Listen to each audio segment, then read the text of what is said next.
आदरणीय शरदचंद्रजी पवार साहेबांनी जो एक संघर्षाचा मूर्तिमंत एक उदाहरण समोर ठेवलं होतं, त्यानंतरचा हा संपूर्ण प्रवास आहे.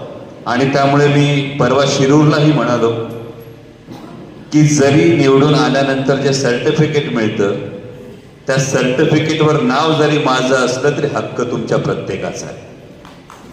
कारण ही तुमच्या प्रत्येकाची मेहनत हे तुम्ही प्रत्येकाने केले. जेवढं राष्ट्रवादी काँग्रेस पक्ष शरदचंद्र पवार पक्षाच्या कार्यकर्त्यांनी केले तेवढंच यश हे शिवसेनेच्या कडवट शिवसैनिकाचं आहे. तेवढंच यश हे काँग्रेसच्या प्रत्येक कार्यकर्त्याचं आहे. तेवढंच यश बिरसा ब्रिगेड असेल, मार्क्सवादी कम्युनिस्ट पक्ष असेल, आम आदमी पक्ष असेल, या सगळ्यांनी ही मेहनत केली आहे. आणि त्यामुळं हे जे दैदिप्यमान यश दिसतंय त्यामुळं ते येतंय.